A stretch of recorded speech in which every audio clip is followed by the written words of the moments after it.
నిజమైన సంపద ఏమిటి? భక్తి సంపద. భగవంతుణ్ణి కొనాలంటే మన హృదయం భక్తి భావంతో ఉండాలి. ఆ భక్తితో భగవంతుని కొనేయగలుగుతాం. సత్యభావం కూడా భగవంతుని ఒకసారి కొనాలనుకునేది కదా, తులాభారంతో. రుక్మిణి ఎలా కొనింది స్వామిని? తులసీ దళంతో. అందుకే ఆయన ఏమంటాం? బృందావన చంద్ర. బృందా అంటే తులసీదేవి. బృందావనం అంటే ఏమిటి? తులసీవనం. బృందా అంటే ఏమిటి? తులసీవనం ఏమిటి? ఆవిడ భక్తి. ఆవిడ భక్తికి స్వామి దాసోహం అయిపోయి ఆయన ఉన్న స్థలాన్నే బృందావనం పేరు పెట్టేశాడు. భక్తికి మహత్యం. భగవంతుని కొనాలంటే మన దగ్గర ధనం ఉంటే, జ్ఞానంతో, అందంతో, శక్తితో భగవంతుని కొనలేము. ఎంత శక్తి చెప్పండి మనకు? కొన్ని ఎక్కువ తిన్నామంటే అరగదు, అంతేనా? ఒక 50 కేజీలు ఎత్తామంటే నడుము నొప్పి వస్తుంది, అంతే కదా? ఐస్ బ్యాగ్ ఎత్తాలంటే ఎత్తగలదో? ఇప్పుడు శరీర శక్తి లేదు, మానసిక శక్తి లేదు. ఎలా భగవంతుని ఎలా కొనగలుగుతాం మనం చెప్పండి? ప్రేమతో కొనగలుగుతాం. ఆ ప్రేమ ఏమిటి? ఏది ఆశించకుండా ఉండాలి. భక్తి అంటే ఏది ఆశించకుండా ఉండాలి, అంతే తప్ప మన బ్యాంక్ స్టేట్మెంట్ లాగా ఇది కండిషన్ ఉండకూడదు. ఇది ఇది ఇది ఉంటేనే నేను సేవ చేస్తాను స్వామి అని ఉండకూడదు. అకారణం, కారణం లేకుండా సవైపుంసం పరో ధర్మో యతో భక్తిరధోక్షజే అహైతుకీయ ప్రతిహతాయాత్మాసు ప్రసీదతి. ఎలా ఉండాలి భక్తి అంటే? అహైతుకి ఆ ప్రతిహత అంటే ఎటువంటి కోరికలు లేకుండా ఉండాలి. ప్రతిహత అంటే వారానికి ఒక రోజు 7 కొండల వాడ గోవిందా, లేదా 6 రోజులంతా గోవింద గోవింద, అలా కాదు భక్తి అంటే. శనివారం ఒక రోజు 7 కొండల వాడ, ఆదివారం ఒక రోజు చెప్పలేము ఇంక మేము. మీ అందరికి బాగా తెలుసు ఆదివారం ఏం జరుగుతుందో ప్రతి ఇంట్లో. అంటే ఏమిటి? వారానికి ఒక పూట భక్తి కాదు. అప్రతిహతి నిత్యం. శ్వాస గాలి వారానికి ఒకసారి పీల్చుకుంటామా? నిత్యం పీల్చుకుంటాం కదా. భక్తి అనేది శ్వాసలాగా నిత్యం ఉండాలి. అది ఉన్నప్పుడే మానవ జీవితానికి ఒక అర్థం, పరమార్థం. ఏదంటే తండ్రి అవ్వద్దు, గురువున సస్య స్వజనోన సస్య పితాన సస్య జననీన సస్య దైవం న సస్య పితాన సస్య నామోచయతే సమపేతి మృత్యు. భాగవతం అంటుంది. భాగవత పురాణం ఏం చెప్తారు చూడండి, అద్భుతంగా చెప్తుంది ఇది. వృషభదేవుడు అని గొప్ప భక్తులు ఆయన ఏం చెప్తారంటే, గురువుల శిష్య, ఎవరినైతే నువ్వు మోక్షాన్ని పెంచలేవో, నీ శిష్యుడికి మోక్షాన్ని పెంచలేనప్పుడు గురువే అవ్వద్దు. గురువు అంటే మహిమలు చేయడం కాదు, కర్మ బంధాల నుంచి తప్పించడం, జన్మ మృత్యు జరా బంధాలను తప్పించడం, వైకుంఠానికి తీసుకుని వెళ్ళేవాడు గురువు అంటే. మన కర్మను స్వీకరించి మనకు మోక్షాన్ని ప్రసాదించే వ్యక్తి గురువు అంటే. గు అంటే ఏమిటి? అజ్ఞానం. రు అంటే ఏమిటి? జ్ఞానం. తమసోమా జ్యోతిర్గమయ. అజ్ఞానం నుంచి జ్ఞానం వైపు నడిపించేవాడు గురువు అంటే, మోక్షం వైపు నడిపించేవాడు గురువు అంటే. అలా నడిపించలేనప్పుడు గురువే అవ్వద్దు. పితాన సస్య. పిత అంటే ఎవరు? తండ్రి. నీ బిడ్డలని మోక్షం వైపు నడిపించలేనప్పుడు తండ్రి అవ్వద్దు. అందరూ ఏం కోరుకుంటాం? నాకు బిడ్డలు లేరు స్వామి, ఒక బిడ్డ కావాలి. ఎందుకునా బిడ్డ నీకు? ఒక ఇంజనీర్ చేస్తాడు, డాక్టర్ చేస్తారు, వాళ్ళు ఏం చేస్తాడు? నేను వాడు బయటకు పెట్టేస్తాడు పెళ్ళైన తర్వాత. మరి లబ్బో దిబ్బో వేసి వృద్ధాశ్రమాల్లో అక్కడ గడపాలి. ఇదేమి బిడ్డలు ఎందుకు? మనిషికి బిడ్డలు ఎందుకు చెప్పండి? పుత్ర. పుత్ అనేది ఏమంటే యమలోకంలో ఒక లోకం పేరు పుత్. రా అంటే విడుదల. పుత్ర, ఎవరైతే తల్లిదండ్రుల్ని ఆ యమ బంధాల నుంచి, పుత్ అనే నరక బంధాలు తప్పించేవాడే పుత్ర. రా అంటే విడుదల. ఎంతమంది బిడ్డలు చేస్తున్నారో చెప్పండి. అది తండ్రే అవ్వద్దు. బిడ్డలని భక్తి మార్గంలో నడిపించలేనప్పుడు తండ్రే అవ్వద్దు. జంతువులకు కూడా చాలా మంది పిల్లలు ఉన్నాయి కదా, మనిషి పిల్లలు అలా అవ్వాలా? వాళ్ళ జ్ఞానం ఇవ్వాలి మనం చిన్నప్పటి నుంచి. జననీన సస్య, తల్లే అవ్వద్దు. కుంతీదేవి బిడ్డల్ని ధర్మం వైపు నడిపించింది. ఎలా నడిపించిందంటే, ఆ సాక్షాత్ శ్రీకృష్ణ భగవానుడే వాళ్ళ ఇంట్లో తిరుగుతూ ఉన్నాడు. పెద్ద పెద్ద యోగులు కూడా కృష్ణ భగవాన్ యొక్క పాద పద్మాలు ధూళి తాకినా చాలు అనుకునే అంత, ఎవరికి దొరకని అంత భగవంతుడే వాళ్ళ ఇంట్లో ఉన్నాడే. ఆ తల్లి ఎంత భక్తి నడిపించుంటే వాళ్ళ పిల్లల కోసం, పాండవుల కోసం కృష్ణుడు ఎన్ని చేశాడు. తల్లి అవ్వద్దు. బిడ్డల్ని భక్తి మార్గం నడిపించేటప్పుడు తల్లి అవ్వద్దు, తండ్రి అవ్వద్దు. దైవం సస్య, మన దేవతలను పూజిస్తున్నామంటే ఆ దేవతలు మోక్షం ఇవ్వలేనప్పుడు ఆ దేవత ఆరాధనే వద్దు. ఇది భాగవతం చెప్తుంది. కోరికలు తీర్చేవాళ్ళు కాదు, కర్మని తీసుకొని మోక్షం ప్రసాదించే శక్తి లేనప్పుడు ఆ దేవత ఆరాధన. దైవం సస్య, ఆ దేవతే వద్దయ్యా. పితా పతినా సస్య, భర్తే అవద్దు. భార్యని మోక్షం వైపు నడిపించలేనప్పుడు పెళ్ళే చేసుకో.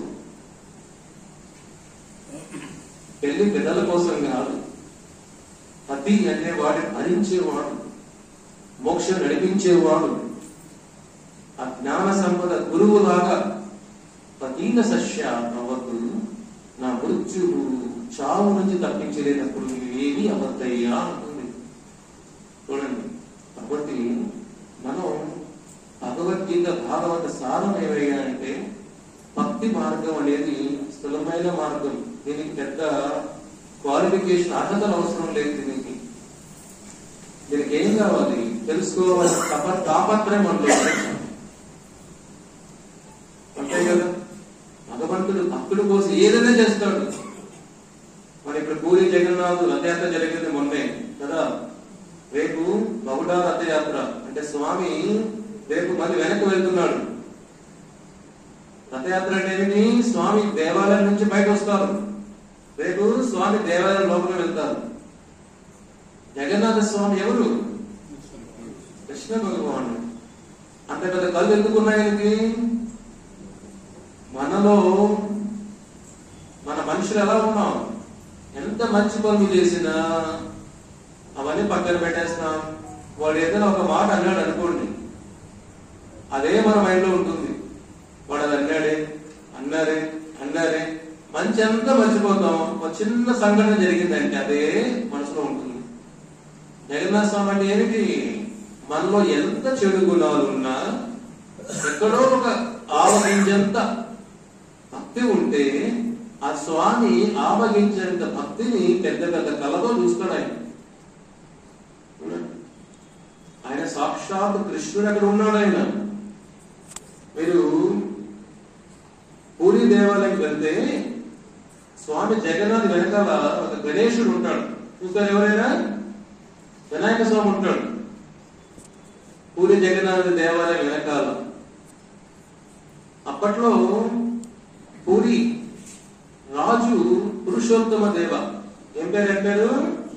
పురుషోత్తమ దేవ. పూరి ఒరిస్సాని పరిపాలించే రాజు పేరు. ఆయన జగన్నాథ స్వామి గొప్ప భక్తుడు. ఆయన చాలా గొప్ప భక్తుడు. మనకు ఆయన పాలన చేసేటప్పుడు మన దక్షిణ భారతదేశానికి వస్తారు. వచ్చేటప్పుడు కంచికి వెళ్తారు. కంచి తెలుసు కదా, కంచి వరదరాజస్వామి, కంచి కామాక్షి. ఆ కంచికి వచ్చినప్పుడు కంచి రాజును కలుస్తారు. అప్పుడు కంచి రాజుకు ఒక కూతురు ఉంటుంది. ఆమె మంచి భక్తురాలు, కృష్ణ భక్తురాలు. ఆ రాజు ఈ అమ్మాయిలో మంచి భక్తి ఉంది, సో ఈ అమ్మాయిని కూడా పరిణయం చేసుకుంటే నా జీవితం కూడా భక్తిగా ఉంటుందేమో అని అనుకుంటారు. అలా కంచి రాజుకు చెబితే ఆయన ఒప్పుకుంటారు. మంచి రాజు నీకేమిటయ్యా సరే అని అంటారు. తర్వాత ఆయనతో పాటు కంచి రాజు మంత్రిని పంపిస్తారు. చూసేసి రావయ్యా, సంబంధం ఎలా కుదుర్చుకోవాలో అన్ని కుదుర్చుకొని రావయ్యా అని కంచి రాజు మంత్రిని పంపిస్తారు పురుషోత్తమ దేవత పూరికి. అక్కడికి వెళ్ళిన తర్వాత ఏమవుతుందంటే రథయాత్ర వస్తుంది. ఇప్పుడు ఇది రథయాత్ర సీజన్ కాబట్టి చెబుతున్నాను మీకు. రథయాత్ర వస్తుంది. ఆ రథయాత్ర ఏమిటి? రథయాత్ర రథం కదిలే ముందు రాజు రథం ముందర బంగారు చీపుడుతో రోడ్డంతా ఊడుస్తాడు. ఎందుకంటే స్వామి రథం కదిలే ముందు రోడ్డు అంతా శుభ్రంగా ఉండాలని రాజు కూడా ఒక సేవకుడు లాగా సేవ చేస్తాడు.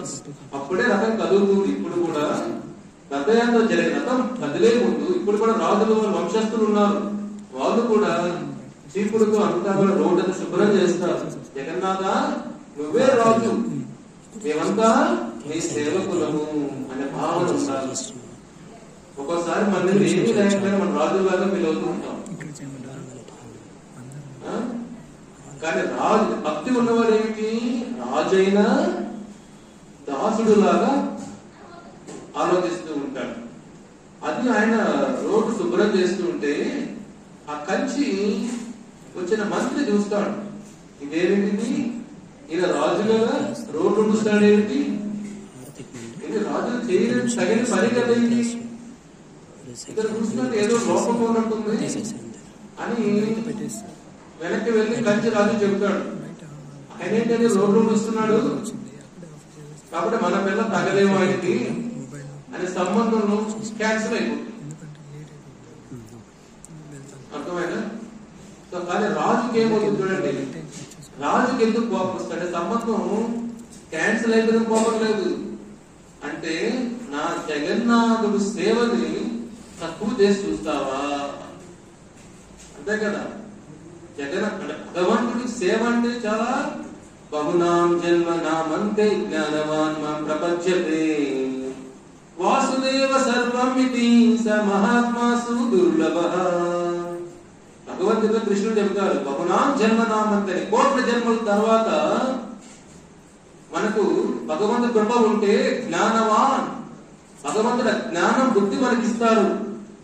దాన్ని ఏం తెలుసుకుంటాం? జ్ఞానవాన్ వాసుదేవ సర్వం ఇది, అన్నిటికీ మూలం వాసుదేవుడే. అంటే కృష్ణార్పణం అంటాం మనం. అన్నిటికీ మూలం వాసుదేవుడే. వాసుదేవ సర్వం ఇది, సృష్టికి లయ కర్త అంతా వాసుదేవుడే. అలాంటి వాళ్ళు ఎవరు? స మహాత్మః. అలాంటి వాళ్ళు ఎవరు? భగవద్గీత కృష్ణుడు చెప్పేది మహాత్ములయ్యా వాళ్ళు. మామూలు జీవులు కాదు ఈ ప్రపంచంలో. వాసుదేవ సర్వమితి తెలుసుకున్నవాడు, ఆ జ్ఞానం కలిగి ఉన్నవాడు, ఆ వాసుదేవ సేవ చేసేవాళ్ళు, ఆ వాసుదేవుడి జీవితాన్ని అర్పించిన వాళ్ళు మహాత్మః దుర్లభః. ఓ అర్జున, అలాంటి వాడు సృష్టిలోనే చాలా అరుదయ్యా.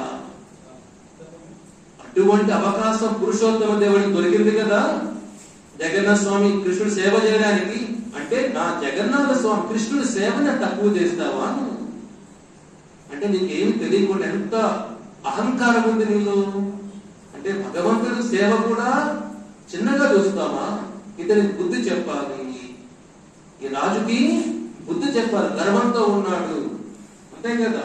ప్రతి రాజు అయినా భగవంతుడి దగ్గర దాసోహం అవ్వాల్సిన వాడే.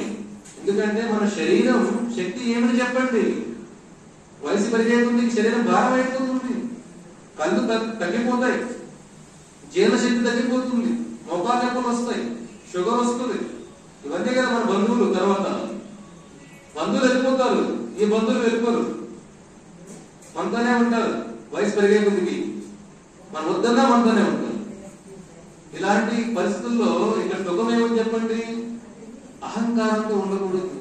భక్తి పెరిగే కొద్దికి మన వినయం పెరగాలి, అహంకారం తగ్గిపోవాలి.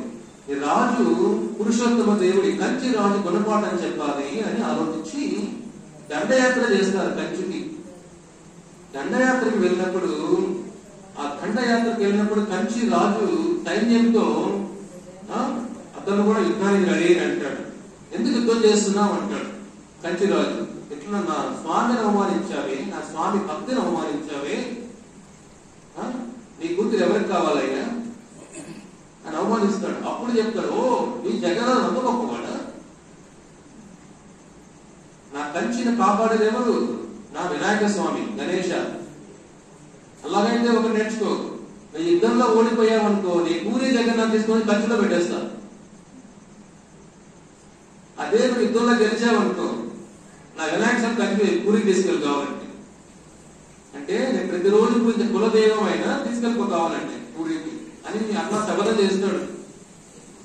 ఈ పురుషోత్తమ దేవ ఎలాగైనా సరే జగన్నాథ స్వామి అంటే నా భక్తికి పరీక్షకుడికి, కృష్ణుడికి నా భక్తి పరీక్ష అని ప్రయత్నం చేస్తాడు. ఏమవుతుంది చూడండి, ఆ యుద్ధం చేసేటప్పుడు కంచి రాజు సైన్యం తొందరగా కొద్దిగా తరిగిపోతూ ఉంటుంది. ఆయనకు దెబ్బలు తగులుతాయి. ఆత్మరక్షణ కోసం మళ్ళీ వెనక్కి వస్తారు. వెనక్కి వచ్చి తర్వాత మళ్ళీ యుద్ధం చేస్తారు, విరామం తీసుకుంటారు మధ్యలో. ఇప్పుడులా కాదు, వాళ్ళు వద్దన్నా వాడిని పోసేస్తూ ఉంటాం మనం.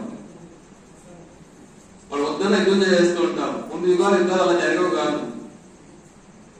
బయట రథం పైన లేకుంటే యుద్ధం చేయరాదు, ఆయుధం లేకుండా ఉంటే యుద్ధం చేయరాదు, ఇలా దెబ్బలు తగిలినప్పుడు యుద్ధం చేయరాదు. కొన్ని నియమాలు ఉండేవి. ఇప్పుడు నియమాలు ఎక్కడ చెప్పండి, శత్రువుని ఎలాగైనా చంపేయాలి, వాడు తెలియకుండా చంపాలి. ఇప్పుడు నియమం అది. అప్పుడు అలాగా తెలిసి ఎదురుగా రాజు అనేవాడు ముందు చనిపోతాడు. ఫస్ట్ యుద్ధానికి వెళ్ళిన వాడు యుద్ధంలో పోరాటం ఎన్నికి వస్తే వాడి భార్య వాడు తెలుస్తుంది, గాజులు ఇస్తుంది వాడికి, చీర కట్టుకుని ఇంట్లో ఉండరు బాబుని. శత్రువులు అలా ఉండేవాళ్ళు, గట్టిగా ఉండేవాళ్ళు. ఇప్పుడు ఎలా ఉన్నారు చెప్పండి. అప్పుడు ఇతను పురుషోత్తమ దేవుడు ఏదైనా చేయాలి అని జగన్నాథ స్వామి వేడుకుంటాడు. స్వామి ఇదేమిటిది, నీ సేవ చేసినందుకు నాకు ఇన్ని అవమానాలా? ఒకసారి భక్తిలో ఉన్నప్పుడు అవమానాలు ఎక్కువ ఉంటాయి. ద్రౌపది ఇది అవమానాలు పడింది తల్లి, నిండు సభలో ఆవిడ వస్త్రాలను కూడా లాగేయాలని చెప్పి కర్ణుడు ద్వారా ఎన్ని చేస్తుంటారు కురు సభలో. ద్రౌపది ఎన్ని అవమానాలు పడింది, కానీ ఏ రోజైనా కృష్ణుని వదిలేసిందా? పాండవులు 13 సంవత్సరాలు వనవాసం, 1 సంవత్సరం విరాట పర్వం అజ్ఞాతవాసం, 14 సంవత్సరాలు. మనం ఒక రోజు ఇంట్లో మంచిగా అలవాటైపోయిన జీవితం, ఒక రోజు ఎక్కడైనా దూరంగా కొండల మధ్య తిరగాలనుకోండి, ఆహారం లేక ఉండగలుగుతామా? వాళ్ళు 13 సంవత్సరాలు అడవుల్లో ఉన్నారు రాజులు. వాళ్ళ భోగాలేంటి, మన భోగాలేంటి? మనం ఒక రోజు శరీరం కష్టపడితేనే అయ్యోయో అనేస్తాం.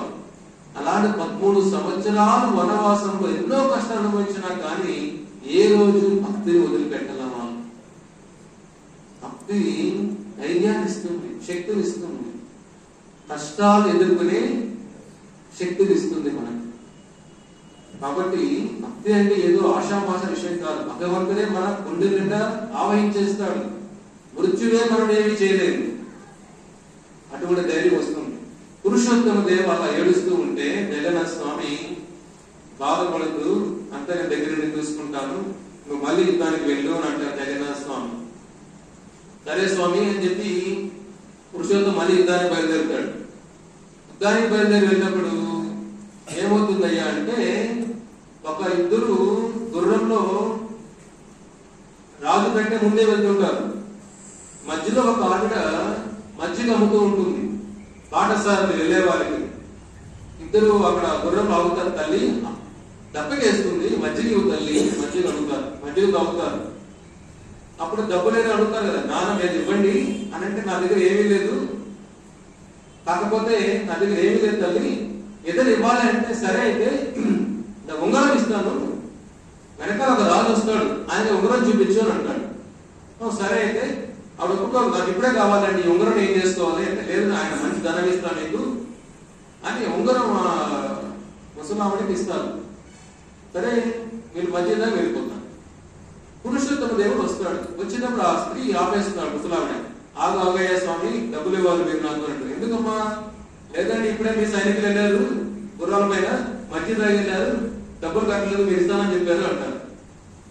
వాళ్ళెవరో మా సైన్యం నాతోనే ఉన్నారే, వాళ్ళెవరమ్మా నీకు ఏమి ఇచ్చారంటే ఆవిడ ఉగ్రం చూపిస్తుంది. ఆ ఉంగరం ఎవరిది? జగన్నాథ స్వామిది. వాళ్ళిద్దరు ఎవరు? జగన్నాథ బలరామ. కృష్ణ బలరాముడు రాజు కంటే వాళ్ళ భక్తుల కంటే ముందే వృద్ధానికి బయలుదేరి వెళ్ళిపోయారు. ఆ ఉంగరం చూసి పురుషోత్తమ దేవుడు ఏడుస్తాడు, కృష్ణ జగన్నాథ నాకంటే ముందే వెళ్ళిపోయావయ్యా నువ్వు. అప్పుడు తల్లి నువ్వెంత అదృష్టవంతురాలని, సాక్షాత్ కృష్ణ బలరాముని దర్శనం దొరికిందే నీకు, నాకు దొరకలేదు, ఆ అదృష్టం లేదే, నీకు దొరికింది తల్లి. నీకు డబ్బులేమి తల్లి, ఈ రాజ్యం అంతా కొంత రాజ్యం అంతా నీకే. ఎందుకంటే భగవంతుడే నేను తృప్తి చెందిన ఆయనకి మధ్యగిచ్చావే, కాబట్టి ఈ ఏరియా అంతా నీకే. ఆయన ఆవిడ పేరు మీద రాజ్యాన్ని రద్దు చేస్తాడు ఆయన అప్పట్లోనే. చూడండి, మళ్ళీ యుద్ధానికి వెళ్తాడు. వెళితే ఇదే యుద్ధం సగం అయిపోయింటుంది. కృష్ణ బలరాములు మారువేషంలో ఉంటారు, యుద్ధం అంతా నడుస్తూ ఉంటుంది. కంచి రాజుకు అర్థం కాదు, ఏమిటయ్యా వీళ్ళు ఎవరు వీళ్ళు ఈ విధంగా చంపేస్తున్నారే అని. కంచి రాజు కూడా ఆశ్చర్యపోతాడు మన యుద్ధ నైపుణ్యాలు చూసి కృష్ణ బలరాముల్ని. ఆయన వెళ్ళి కృష్ణ బలరాములు అని. ఆ విధంగా యుద్ధం అంతా అయిపోతూ ఉంటుంది. రాజు యుద్ధంలో ఓడిపోతాడు. ఓడిపోయినప్పుడు పురుషోత్తమ దేవుడు చెప్పాడు కదా, రాజు అంటాడు కదా, నా వినాయక స్వామి తీసుకెళ్ళచ్చు మీరు ఓడిపోతే. అలాగా జగన్నాథ బలదేవులు వచ్చి యుద్ధాన్ని జయిస్తారు పురుషోత్తమ దేవుడిని. వాళ్ళ కూతుర్ని కూడా తీసుకెళ్తారు రాజు. నువ్వు అన్నావు కదా, ఎవరైతే చీపురు ఊడుస్తాడో వాడు తగిన వాడు కాదు అన్నావు కదా నీ కూతురికి, అలాంటి తగిన వాడికి పెళ్లి చేస్తాం, అప్పుడు నీకు అర్థమవుతుంది అని. నీ కూతురికి శిక్ష ఇది అని ఆ కూతుర్ని వాళ్ళతో పాటు తీసుకెళ్లి ఆ వినాయక స్వామి కూడా అలాగా వెళ్తున్నారు. ఇప్పుడు మీరు పూరి క్షేత్రానికి వెళితే పూరి జగన్నాథ స్వామి గర్భగుడి వెనకాల కంచి నుంచి వచ్చిన వినాయక స్వామి ఉంటారు అక్కడ. ఇప్పుడు కూడా చూడొచ్చు మీరు వెళ్తే పూరి క్షేత్రానికి. పెద్ద వినాయక స్వామి కంచి నుంచి వచ్చారు ఆయన. చూడండి, దేవాది దేవుడు స్వామి అంటే మన ఎలాగా? వినాయక స్వామి వాళ్ళ నాన్నే ఆయన భక్తుడే. వినాయక అనుకుంటాడు వీడు మంచి పని చేశాడు, వీడు ఎవరైనా పూరికి వెళ్ళారు, స్వామి దగ్గర ఉండొచ్చు. ఎందుకంటే వాళ్ళ తల్లి విమలాదేవి పార్వతి పక్కనే ఉంది. ఆ తల్లి వల్లే జగన్నాథ స్వామి మహాప్రసాదం అందరికీ దొరుకుతుంది ఈ రోజుల్లో. కాబట్టి పార్వతి శివుడి క్షేత్రపాలుడు ఆయన. భువనేశ్వర అంటాం ఆయన్ని, అంతే కదా. తిరుపతి క్షేత్ర కడప కాపాడేది ఎవరు? కపిలేశ్వర. తిరుమల కొండలు కాపాడేది ఎవరు? శ్రీశైల మల్లికార్జున. 7 కొండలు కాపాడేది. కాబట్టి క్షేత్రపాలుడు ఆయన. ఆ విధంగా వినాయక స్వామి వెనక్కి వెళ్ళిపోతారు. ఆవిడ పేరు పద్మావతి, కంచి కుమార్తె, కంచి రాజు కూతురు పేరు పద్మావతి. ఆవిడ బాధపడుతూ ఉంటుంది, ఇదేమిటిది, రాజుని పెళ్లి చేసుకోవాలనుకుంటే ఇలా అయిపోయింది ఏమిటి జగన్నాథ, నన్ను చెడ్డారు అంటే ఎవరికో వీధుల్లో కూర్చొని పెళ్లి చేస్తానంటున్నాడే ఈ రాజు, నా భవిష్యత్తు ఎలా అయిపోయింది ఏమిటి, నా తండ్రి ఇటు పిచ్చిగా ప్రవర్తించాడు ఏమిటి అని ఆ అమ్మాయి బాధపడుతూ ఉంటుంది. సరే, మంత్రి అన్ని తెలుసు ఆయనకు, మంత్రి తెలివైన వాడు. బాధపడద్దమ్మా, జగన్నాథ స్వామి నేను కాపాడుతాడు. భక్తిలో ఉండాల్సింది ఏమిటయ్యా అంటే నమ్మకం. మనం బస్సులో వెళ్ళేటప్పుడు డ్రైవర్ పై నమ్మకం ఉంటుందా? లేదా ప్రతి 10 నిమిషానికి వెళ్ళి లేస్తూ అడుగుతూ ఉంటామా ఏమైనా బాగా పోతుందా బస్సు? డ్రైవర్ కోపం వచ్చి బస్సుకి వెళ్ళిపోతాడు, నువ్వే తోలుకోబోయాలి, అంతే కదా. ఫ్లైట్లో వెళ్ళినప్పుడు ఏమయ్యా బాగా వెళ్తుందా? నమ్మకం. బాగా నిద్రపోతాం ఇంకా మనం. అప్పుడే వచ్చేసామా? అంత బాగా నిద్రపోతాం. అదే బార్బర్ షాప్ వెళ్తే షేవింగ్ అంటారు కదా అందరూ, తల వంచాల్సిందే కదా అక్కడ. మీరు తల ఎక్కుతారు, ఎట్లా తల వంచాల్సిందే షేవింగ్ అప్పుడు. నమ్మకం ఉంది కదా, మన కంఠం ఏం పోయిలే వీడు, నమ్మకం ఉంది కదా. ప్రతి చోట నమ్మకం ఉంది. కానీ భగవంతుడికి వచ్చినప్పటికీ నమ్మకం తక్కువ, జ్ఞానం తక్కువ. కాబట్టి నమ్మకం కూడా తక్కువ. కాబట్టి జ్ఞానం ఉన్నప్పుడు నమ్మకం ఎలాగంటే, పెద్ద పెద్ద కష్టాలు వచ్చిన స్వామి పాదాలు వదిలిపెట్టాం మనం. ఎందుకంటే భగవంతుడు తెలియదా మన కష్టాలు ఉన్నామని. ఆయనకి ఏం తెలియదని, సర్వస్య చాహ హృది సన్నివిష్టో మత్తా హృది జ్ఞానం అపోహనం శ్యాం. ఓ అర్జున, ప్రతి ఒక్కరి హృదయంలో నేనున్నాను. నా నుంచి వచ్చేది జ్ఞానం, నా నుంచి వచ్చేది మతి మరుపు, నా నుంచి వచ్చే జ్ఞాపక శక్తి. నీ జీవితంలో ఏం జరుగుతుందో అన్ని కృష్ణుడు తెలుసు, పరమాత్మ. అన్ని ముందు జన్మల నుంచి నీ భవిష్యత్తు, గతం, వర్తమానం అన్ని తెలుసు స్వామికి. మరి ఏం చెప్పాలి ఆయనకి? తెలియని వాళ్ళకి చెప్పాలి. స్వామి చూస్తున్నాడని ఏదో ఆయన ప్లాన్ చేస్తున్నాడు మనకని నమ్మకంతో ఉండాలి. సో పురుషోత్తమ దేవుడు ఆ అమ్మాయి పద్మావతి ఆ నమ్మకం, జగన్నాథ స్వామి భక్తి ఉంటున్నాడు మెండుగా. కానీ సంవత్సరం అంతా ఎదురు చూస్తూ ఉంటుంది. ఆ రాజు చెప్తాడు మంత్రికి, నువ్వే చూడు, ఏ రోజైతే నువ్వు రోడ్డు ఊడ్చేవాడు దొరుకుతాడో ఈ అమ్మాయి పెళ్లి చేసేది. ఈ అమ్మాయి రోజు చూస్తూనే ఉంటుంది, జగన్నాథ ఏమిటి నా మీద ఎలా అయిపోయింది జగన్నాథ అని ఏడుస్తూ ఉంటే మళ్ళీ రథయాత్ర వస్తుంది. రథయాత్ర వస్తుంది, జగన్నాథ స్వామి రథానికి రెడీ అవుతాడు. అప్పుడు ఈ రాజు బంగారు చీపుడుతో ఊడుస్తూ ఉంటాడు. అప్పుడు మంత్రి వస్తాడు రాజు దగ్గరికి, రాజుగారు ఈ పద్మావతికి భర్త దొరికాడండి అని అంటారు. ఎవరయ్యా? తొందరగా చేశాడంటాడు.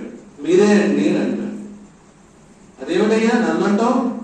మీరే చెప్పారు కదా అప్పుడు, ఎవరైతే చీపురు ఊడుస్తూ ఉంటారో వాళ్ళకి ఇచ్చి మరి పెళ్లి చేయమని చెప్పారు కదా, ఈ రోజు చీపురు మీరే ఊడుస్తున్నారండి, కాబట్టి మీరే ఈవిడికి భర్త అండి అంటారు.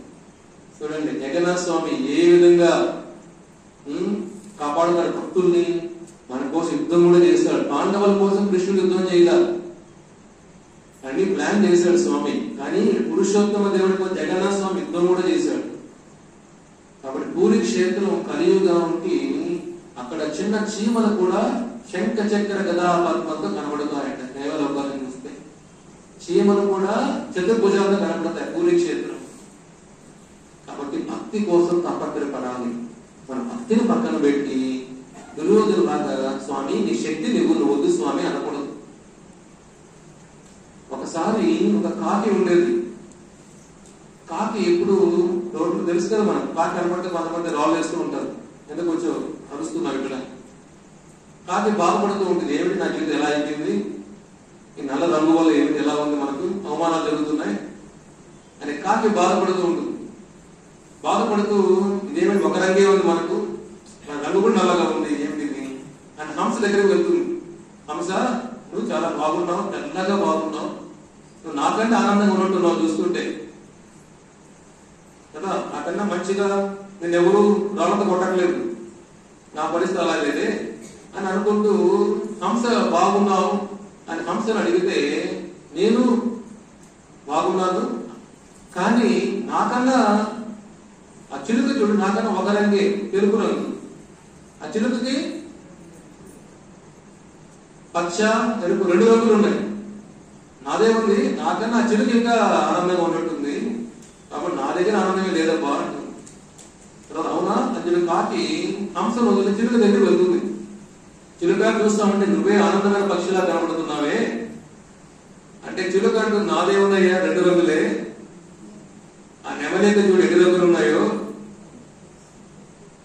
నాకన్నా అదే ఎక్కువ ఆనందంగా ఉంది అని చిలుక నెమలికి చెప్తుంది. ఆ నెమలికి ఎన్నో రంగులు ఉన్నాయి చూడు అక్కడ, కాబట్టి ఆ నెమలికి నేను అడుగు, అది ఎక్కువ ఆనందంగా ఉన్న చీవి అదే. కాకి నెమలి కోసం వెళ్తుంది. వెళితే అక్కడ అంతా కూడా జూ పార్క్ లాగా అక్కడ నెమలి ఉంటుంది, అందరూ ఫోటోలు తీసుకుంటూ ఉంటారు, అంతా నెమలి అట్లా విడిచినప్పుడు డాన్స్ వేస్తూ ఉంటుంది. అప్పుడు నెమలి దగ్గర వెళ్తుంది కాకి. అందరూ వెళ్ళిపోయినాక నెమలి, నువ్వే అందమైన పక్షిగా ఉన్నావు, నీకు ఎన్నో రంగులు ఉన్నాయి, నాకు ఒక్క రంగే కదా అంటే నెమలి అంటుంది, రేపు విజయవాడ నేను కాకి వాళ్ళు అనుకుంటున్నాను, నేను నెమలేను కాబట్టి నేను జూలో పెట్టేశాను, ఇక్కడ కాకిని జూలో పెట్టరు కదా, కాబట్టి నాకన్నా నీ జీవితమే బాగుంది, నేను బయట కూడా తిరగలేదు, ఎగరలేదు, నన్ను జూలో ఫోటో తీసుకుని లోపల పెట్టేస్తున్నారు అంతే. నీ పరిస్థితి ఎక్కడైనా తిరగలుగుతావు, నువ్వు ఎక్కడ తిరగలుగుతావు, నీ స్వతంత్రం ఉంది, కాబట్టి నాకైనా నాకు అవకాశం దొరికితే కాకిలాగా అనుకుంటానని అంటుంది. అప్పుడు కాకి అదే అంటే మన శరీరమే మంచిది అయితే, మనం ఏదో అనుకున్నాం వాళ్ళలాగైతే బాగుండు, వీలాగైతే బాగుండు, వీలైతే బాగుండు, మనలాగుంటే చాలు. మనం కూడా జీవితంలో చాలా సార్లు ఆలోచిస్తూ ఉంటాం, వాళ్ళలాగా ఉండాలి, వీళ్ళలాగా ఉండాలి, వాళ్ళలాగా ఉండాలి, ఎవరెవరు అట్లా కంపేర్, మనం అట్లా భేదాలు ఉండకూడదు, కంపేర్ చేసుకోకూడదు. వాళ్ళకుంటే బాగుంటుందేమో, ఇలాగుంటే బాగుంటుందేమో. ఇదంతా ఏమిటి? మానసిక సంఘర్షణ. తృప్తి అనేది లోపల దొరుకుతుంది, బయట దొరికే వస్తువుగా తృప్తి అనేది. తృప్తి కొనగలుగుతామా? సుఖాన్ని కొనగలుగుతాం డబ్బులతో. తృప్తిని కొనగలుగుతామా? డబ్బులతో. సుఖాన్ని కొనగలుగుతాం, ఆనందాన్ని కొనగలుగుతామా? కొనగలుగుతాం. కాబట్టి భక్తి ద్వారా మనం నేర్చుకోవాలి అంటే సంతృష్టి, తృప్తిగా ఉంటాం. గుడిసెలో ఉన్నా, బంగళాల్లో ఉన్నా, ఒకరోజు ఆహారం ఉన్నా, ఆహారం లేకపోయినా, ఎటువంటి పరిస్థితుల్లోనైనా మనిషి తృప్తిగా బతకాలంటే ఏ విధంగా బతకగలుగుతాడు? భగవంతుడి యొక్క సాంగత్యం ఉంటేనే, భక్తి మార్గంలోనే ఆ తృప్తి దొరుకుతుంది. పాండవులు అన్ని కష్టాలు పడినా, అడవుల్లో నేల మీద పడుకున్న ద్రౌపది ఆ భక్తి ఉంది కాబట్టి తల్లి దగ్గర ఏ రోజు కూడా చింతించాలి ఆ తల్లి. చూడండి, మనం ఒక్కరోజు నేల మీద పడుకుంటామా? వంగలేము, లేదేము, కష్టాలు. అంతే కదా. ద్రౌపది చూడండి, అంతా అంటే రాజుల వంశంలో పట్టు పరుపులుగా పడుకున్న వాళ్ళు నేల మీద పడుకొని చెట్ల మధ్య బతికి ఎటువంటి కష్టాలు అనుభవించారు? కాబట్టి భగవంతుడే వాళ్ళకి దాసోహం అయిపోయాడు. అక్కడ భక్తి ఉంటే అన్ని రుణాలు పోతాయి. దేవార్ష భూతార్థ రుణం పితృనాం నాకింకరం నాయం రుణం చరాచం సర్వాత్మన శరణం శరణ్యం గతో ముకుందం పరిహృత్య కర్త్యం. అంటే ప్రతి ఒక్క జీవుడికి రుణాలు ఉంటాయి, అప్పులు ఉంటాయి. కొంతమంది అడగచ్చు, స్వామి నాకు అప్పులే లేవు. ఎంతమందికి అప్పులు లేవు చెప్పినట్టు? అందరికి అప్పులు ఉన్నాయా? ఎవరు మామూలు పడుతున్నట్టున్నారు. అందరికి అప్పులు ఉన్నాయి. చూస్తుండే పాపం, అయ్యో మీకు ఎన్ని అప్పులు తీర్చినా అక్షయ పాత్రలాగా అప్పులు వస్తూనే ఉంటాయి. ఏమిటి అప్పులు? దేవార్ష భూతార్థ రుణం పితృనాం. ప్రతి ఒక్క జీవుడు, రుణం లేని జీవుడే సృష్టిలో లేడు. మన అప్పులు అంటే ఏమిటి? వేరే వాళ్ళ డబ్బులు తీసుకుంటే అప్పులు అనుకుంటాం మనం. అది కాదు అప్పులు అంటే. ఇక్కడ దేవార్ష భూతార్థ రుణం పితృనాం. ప్రతి ఒక్కరూ దేవతలకు రుణపడ్డారు. అంతేనా? ప్రతిరోజు సూర్యుడు మనకు ఫ్రీగా ఇస్తున్నాడు కదా, సూర్యరశ్మి. డబ్బులు కడుతున్నామా? మనం ట్యాక్స్ కడుతున్నామా? సూర్యుడు లేకుండా సృష్టి లేదే. సూర్యుడు లేకుండా వర్షాలు లేవు. మేఘాలు తయారయ్యే సూర్యుడు. సూర్యుడు లేకుండా పంట పండుతుందా? వరుణ. వర్షాలు లేకుండా పంటలు పండుతాయా? ఏం తాగుతాం మనం? గాలి లేకుండా వరుణ, వాయు, సూర్య, చంద్ర అన్ని దేవతలకి మనం రుణపడ్డాం. 33 కోట్ల మంది దేవతలు ఉన్నారు, వాళ్ళందరికీ మనం రుణపడ్డాం. ఇప్పుడు చెప్పగలుగుతామా నాకు అప్పులు లేవని? ఫ్రీ కాదు, ప్రకృతి లేదు, ఫ్రీ కాదు. దానికి రుణం తీర్చుకోవాలి. దేవతలు రుణపడ్డాం. రుణం చ పితృనా. తల్లిదండ్రులకి రుణపడ్డాం. తల్లిదండ్రులకి రుణం ఉంది, జన్మించారు కదా, ఆ రుణము ఉంది. తర్వాత రుణం పితృనాం. వేరే మనుషులకు రుణపడ్డాం. ఇప్పుడు మైక్ లో మాట్లాడుతున్నాడు కూడా మైక్ కనుక్కున్నాడు కదా, అంతే కదా. టెక్నాలజీ కూడా కనుక్కున్నాడు, వాడికి రుణపడ్డాం. ఋషి. ఈరోజు మంత్రాలు చెబుతున్నాం, మనం భగవద్గీత చెబుతున్నాం, భాగవతం చెబుతున్నాం, రామాయణం చెబుతున్నాం. అన్ని మంత్రాలు చదివేటప్పుడు ఎవరో గొప్ప గొప్ప ఋషులు త్యాగాల వల్ల కదా. వ్యాసదేవుడు ఆ శిష్యుల వల్ల ఈ మానవాళికి ఈ మంత్రాలు చదివే అవకాశం దొరికింది కదా మనకు.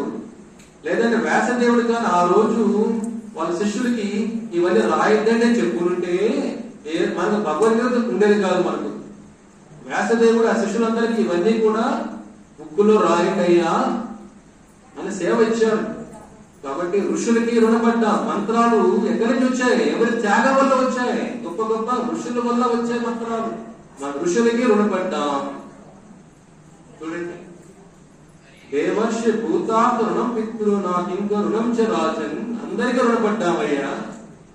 సమస్త జీవరాశికి రుణపడ్డాం, భూదేవికి రుణపడ్డాం, ఆకాశానికి రుణపడ్డాం, దేవతలకి రుణపడ్డాం. అందరికీ రుణం ఉంది. కానీ ఎవరికి రుణం ఉండదు? సర్వాత్మన శరణం శరణ్యం. ఎవరైతే సర్వాత్మన అంత అర్పిస్తారో శరణం శరణ్యం. ఎవరికి? గతో ముకుందం. ముకుంద కృష్ణ, ఈ శరీరం నీదేనయ్యా. ఈ పంచభూతాలు ఇచ్చింది ఎవరు? భగవంతుడి సృష్టి అంటే ఏమిటి? భూమిరపి నలో వాయు కమ్మనో బుద్ధి రేవచ. పంచభూతాలు భగవంతుడి సృష్టి కదా. కాబట్టి మనదా శరీరం ఇది? ఇది కూడా మనది కాదే.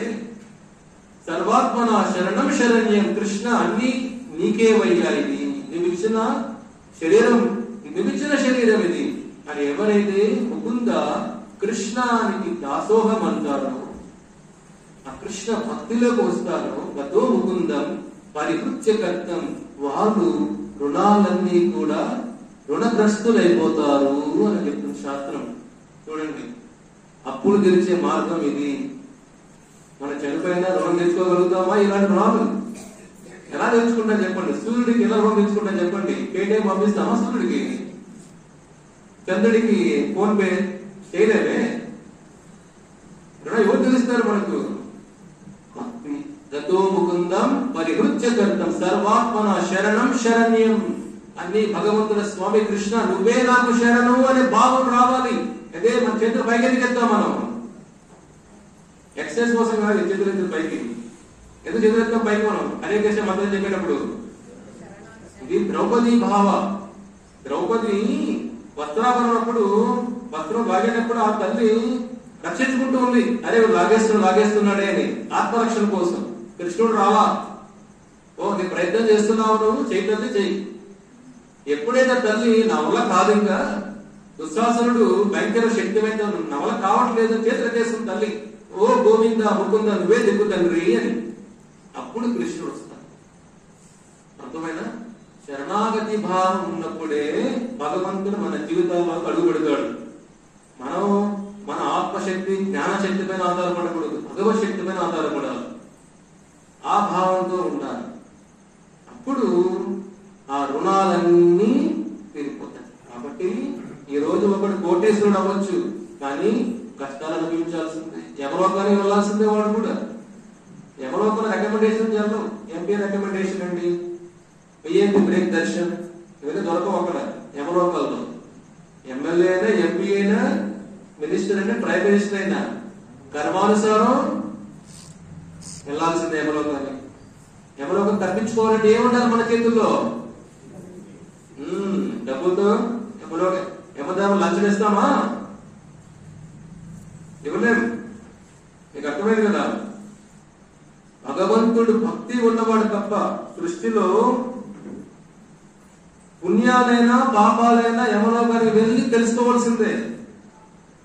ఒక భక్తి మార్గంలోనే గతో ముకుందం పరిహృత్య కర్తం. ఎవరైతే ముకుంద కృష్ణ అనే భావంలో ఉంటారో వాళ్ళు స్వామి వాళ్ళని సర్వధర్మాన్ పరిత్యజ్య మామేకం శరణం వ్రజ అహం త్వా సర్వ పాపేభ్యో మోక్షయిష్యామి మా శుచః. ఓ అర్జున, ఎవరైతే అన్ని ధర్మాలు పక్కన పెట్టి ఓ కృష్ణ ఈ జీవితం నీకేనయ్యా అనే భావంతో వస్తారో, పరిత్యజ్య మామేకం శరణం వ్రజ, ఆ శరణాగతి భావం ఉండాలి. భక్తి అంటే శరణాగతి భావం. భగవంతుడితో గర్వంతో కొనలే, మంచి మంచి ఉద్యోగంతో కొనలే. సమస్త లోకాలకు అధిపతి ఆయన, వైకుంఠపతి, లక్ష్మీపతి. ఆయన ఎలా కొనగలుగుతాం మనం? దేంతో కొనగలుగుతాం ఆయన్ని మనం? అదే కృష్ణుడు అంటాడు, శరణాగతి వచ్చినప్పుడు సర్వ పాపేభ్యో. అర్జున, అన్ని పాపాలు కర్మలు నేను తీసుకుంటాను అర్జున. మోక్షయిష్యామి మా శుచః, నీకు మోక్షాన్ని ఇస్తాను, దీని సందేహమే వద్దు అర్జున. కాబట్టి ఇది భగవద్గీత. భగవంతుడు చెప్పిన వాక్కులంటే ఏమిటి? భగవద్గీత అంటే ఏమిటి చెప్పండి? సామాన్యమైనది. భగవద్గీత కించిదీత గంగా జలలవ కలికా పీత సకృతప్రియేణ మురారి సమర్చ్య ప్రీతే దశ యమనేన చర్చ. అంటే ఏమిటి? శంకరాచార్య చెప్తాడు, భగవద్గీత కించిదీత. ఏ జీవి అయితే భగవద్గీత కొద్దిగా చదువుతాడో రోజు, మన పేపర్లో చదువుతాం అరగంట గంట, భగవద్గీత దాని ఏముందో తెలియదు, ఎన్ని శ్లోకాలలో తెలియదు, ఎన్ని అధ్యాయాలలో తెలియదు. కానీ హిందూయిజం పథకాలే పోరాడుతారు రోడ్ల పైన. రామ్ రామ్ రామ్ అంటాం, రామాయణం తెలియదు మనకు. భగవద్గీత తెలియదు. ఏ హిందువులు మనం చెప్పండి? భగవద్గీత ఏముందో తెలియదు, జీవితం చదవకుండానే అయిపోతుంది. ఏమిటి జీవితం అంటే? భగవద్గీత కించిత గీత, కొద్దిగా చదివినా కూడా. భగవద్గీత చనిపోయినప్పుడు పెట్టడం కాదు, గంటచాల భగవద్గీత. అరే నాయన, బతుకున్నప్పుడు పాటించరా బాబు దాన్ని? జీవన విధానం అది. కష్టాలు, నష్టాలు, అవమానాలు ఎలా భరించి బతకాలో ఈ సృష్టిలో, సమస్యల మధ్య కూడా దాని పరిష్కారం వెతుకునే చూపించే మార్గదర్శి భగవద్గీత. అటువంటి భగవద్ జీవన వేదం ఇది. జీవనం ఎలా బతకాలో నేర్పించే మనకు దిక్సూచి, మనకి GPS లాగా, గూగుల్ మ్యాప్ లాగా. అలాంటి దాన్ని పక్కన పడేసేలాగా మనం భగవద్ కించిన గీత గంగాజల కనికాపీత సకృతుపేన మురారి సమస్య. ఎవరైతే భగవద్గీత బుద్ధిగా చదువుతారో, మురారి సమస్య కృష్ణాను ఆయన నామం జపం చేస్తారో, క్రియతేన తస్య యమనేన చర్చ. యమ ధర్మరాజుతో చర్చలే ఉన్న యమలోకంలో అంటారు శంకరాచార్యులు. అంటే ఏమిటి? యమధర్మరాజు చూసే అవకాశం మనకు లేదు అని. ఎవరైతే భగవద్గీత పక్కన పెట్టేసి మన ఎన్ని చేసినా యమధర్మరాజు చర్చలు ఉంటాయి అక్కడ. యమలోకానికి వెళ్లాల్సిందే శంకరాచార్యులు చెప్తారు. శంకరాచార్యులు ఏమిటి? ఎవరు? పరమశివుడే. చూడండి, భగవద్గీత గీతా మహత్యం కొద్ది చెప్పి మీకు ముగిస్తాను. గీతా మహత్యం అంటే ఏంటి? భగవద్గీత అనుకున్నా కదా మనం, బుద్ధిగా చదివినా. పరమశివుడు పార్వతి చెబుతాడు, ఓ పార్వతి, ఈ భగవద్గీత అనేది సామాన్యది కాదు. సర్వోపనిషదో గాము దుగ్ధ గోపాల నందన. ఏమిటి భగవద్గీత? అన్ని వేదాలు, 4 వేదాలు, 108 ఉపనిషత్తులు, 18 పురాణాలు, సంహితాలు అన్ని కలిస్తే ఒక ఆవు అయితే, ఆ ఆవు ఇచ్చే పాలు ఏదైతే ఉందో, ఆవు పాలు ఏమిటి? రక్త మాంసంతో వచ్చిన పాలు అంటే ఆ పాలు భగవద్గీత. ఆ పాలు పితికేది ఎవరయ్యా అంటే గోపాల నందన, ఆ కృష్ణుడే. ఆ దూడ ఎవరు? అర్జునుడు. అంటే అన్ని వేదాల, పురాణాల, ఇతిహాసాల, సంహితాల సారమే భగవద్గీత. మనకు వేదాలు ఏమున్నాయో తెలియదు, ఉపనిషత్తుల పేర్లే తెలియదు, పురాణాల పేర్లే తెలియదు. తెలియకమో పర్లేదు, అన్ని సారమే భగవంతుడు. మన కృష్ణ భగవానుడు 700 శ్లోకాల రూపంలో మనకి ఇచ్చేసారు. తెలుసుకుంటే చాలా కలిగి ఉన్నాం మనం. అన్ని చదివినట్టే, అన్ని వేదాలు చదివినట్టే. వేదేశ సర్వే అహమేవ వేద్యం.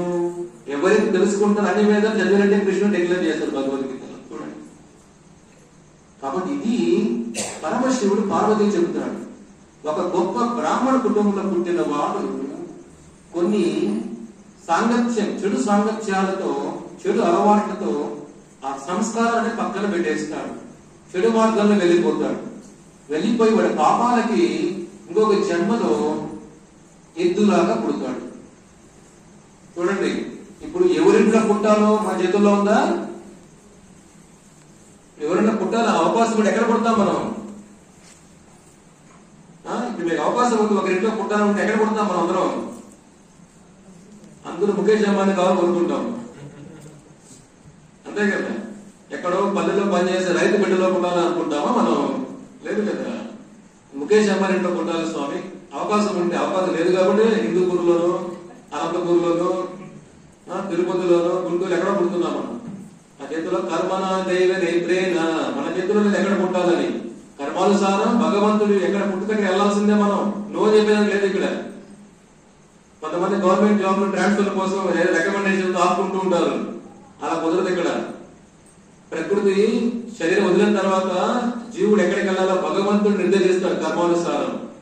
అక్కడ వచ్చేసి కర్మలు చాలా ముఖ్యం. మంచి కుటుంబంలో పుట్టిన ఆ బ్రాహ్మణుడు ఏమేంటి యుద్ధ అయిపోయాడు కొద్ది జన్మలో.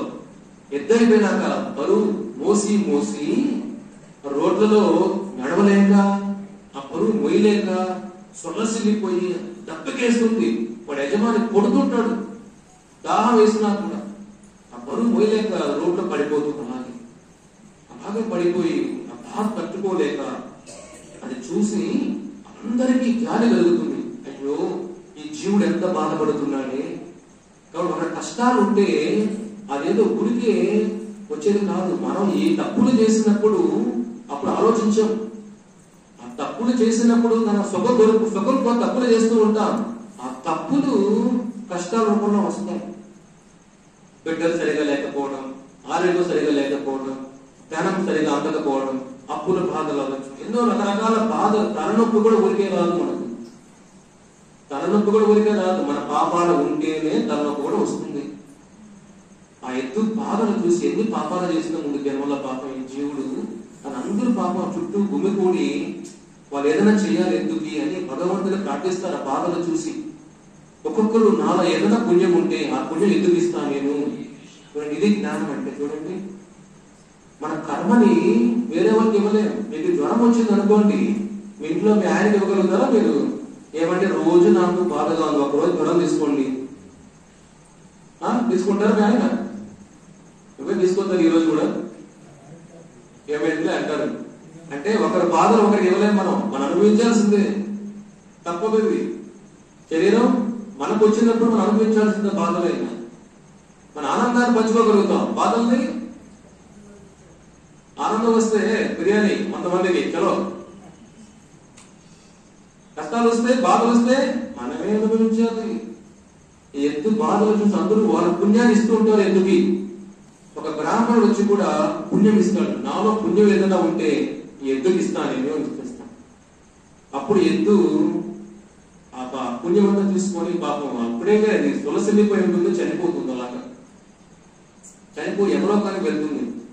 ప్రతి జీవుడు అక్కడికి వెళ్లాల్సిన వాడే, ఒక భక్తుడు తప్ప. భక్తుడు సాక్షాత్ శ్రీమన్నారాయణుడు వచ్చి వైకుంఠంలో తీసుకువెళ్తాడు. ఏ జీవుడైనా ఏ దానాలు చేసినా యమలోకానికి వెళ్ళి అక్కడి నుంచి నెక్స్ట్. ఇక్కడ చూడండి, ఎద్దు చనిపోయిన యమలోకానికి వెళ్తుంది. అప్పుడు యమధర్మణ చెప్తాడు, నీకు మంచి జన్మ ఉంది, యమలోకంలో నీకు ప్రవేశం లేదు, నువ్వు మంచి కుటుంబంలో పుడతావయ్యా, వెళ్ళిపో అంటాడు. అంటే ఏమిటయ్యా, ఎద్దుగా పుట్టాను, ముందు చాలా పాపాలు చేశారు కదా, అంత పుణ్యం నాకు ఎవరిచ్చాడు? ఆ బ్రాహ్మణుడు ఇచ్చాడా అని అడుగుతాడు. ఒక బ్రాహ్మణుడు ఇస్తాడు కదా వచ్చినప్పుడు, నా పుణ్యం ఏదైనా ఉంటే ఎద్దు తీసుకోమని. ఆ బ్రాహ్మణుడి పుణ్యమా అని అడుగుతాడు. కాదయ్యా అంటాడు. ఎవరిచ్చారు నాకు ఆ పుణ్యం? ఎవరి పుణ్యం వల్ల నాకు ఇంకో ఉన్నతమైన జన్మ దొరికింది అంటే, వాళ్ళల్లో ఒక వేశ్య ఉందయ్యా, ఒక వేశ్య, ఆవిడ పుణ్యం నీకు ఇచ్చిందయ్యా. ఇతను షాక్ అవుతాడు. వేశ్య అంటే నా వృత్తి మంచి వృత్తి కాదు, పాప వృత్తి. అలాంటిది ఆవిడ పుణ్యం ఏం చేసింది? ఆవిడ పుణ్యం నాకు రావడం ఏంటి? కొద్ది పుణ్యంతోనే ఉన్నతమైన జన్మ నాకు దొరికిందా? ఆవిడ ఏ పుణ్యం చేసింది? నేను తెలుసుకోవాలనుకున్నాను యమధర్మరాజా అని వేడుకుంటే, నీకు ఆ ముందు జన్మ గుర్తుంటుంది అని ఆశీర్వదిస్తాడు.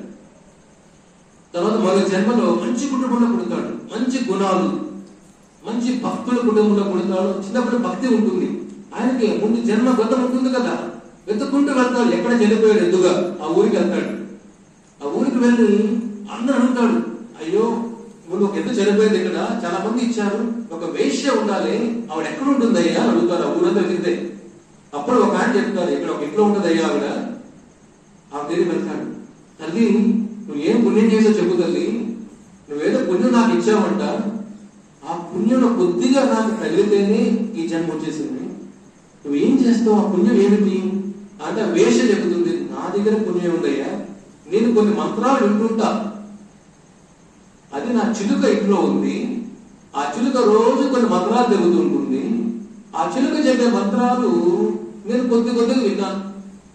ఆ రోజు నేను ఏం ప్రార్థించానంటే, ఆ చిలుక ఏదో మంత్రాలు చెబుతుంది, ఆ మంత్రాలు ఏదైనా పుణ్యం ఉంటే, నేను విన్నాను కదా శ్రవణం, ఆ మంత్రాల పుణ్యం ఉంటే ఆ కొద్ది పుణ్యాన్ని ఎందుకు ఇవ్వని వేడుకున్నాను అంతే అంట. అయ్యో అయితే ఆ చిలుక ఎక్కడ అడుగుతాడు. ఇంకా చిలుక ఉంటుంది, చిలుక దగ్గరికి వెళ్తాడు. చిలుక కూడా ఏమిటి, ముందు జన్మల్లో చాలా పాపాలు చేసి మంచి కుటుంబాల్లో కూడా పాపాలు చిలుక అయిపోయి ఉంటుంది, దానికి ముందు జన్మ గుర్తుంటుంది. అంటే చిలుక నువ్వేం నీకు ఏముంది, అంత పుణ్యం ఏం చేసావు నువ్వు అంటే, నాకే తెలుసయ్యా బాబు, నేను ఒక పక్షిగా ఉన్నప్పుడు ఒక ఆశ్రమంలో ఉండేవాడిని, చిలుకగా అయినప్పుడు నేను ముందు జన్మలు ఎన్నో పాపాలు చేశాను, మా శరీరం వచ్చింది. సరే ఒక అనుగ్రహంతో ఆశ్రమంలో ఉండేవాడిని, అక్కడ రోజు సాధువులందరూ కూడా మంత్రాలు చెప్పేవాళ్ళు, అది నేను వినేవాడిని అంతే. నాకేం అర్థం కాదు, చిలుక కదా. వినిన తర్వాత దాన్నే మళ్ళీ రిపీట్ చేస్తుంది చిలుక, ఏది విన్నా కూడా గ్రహించే శక్తి అనుకుంది ఆ జీవికి. కాబట్టి నేను ఏదో కొన్ని విన్నాను, కానీ మధ్యలో ఒక వేటగాడు వచ్చి ఇబ్బంది పెట్టాడు, అక్కడి నుంచి బయట వచ్చేసాను. అప్పుడు ఈ వేశ్యను కొనుక్కొని ఇంట్లో పెట్టుకున్నది. అరే ఆశ్రమం ఎక్కడైతే, ఎక్కడ విన్నావు ఈ మంత్రాలు అయితే నువ్వు అని ఆ చిలుకను పట్టుకొని ఈ వేశ్య, ఆ చిలుక, ఇతను ముగ్గురు బయలుదేరుతారు. ఆశ్రమం ఎత్తుకుంటూ వెళ్తారు. ఆశ్రమాలు వెళ్తే అక్కడ సాధువులందరూ ఉంటారు.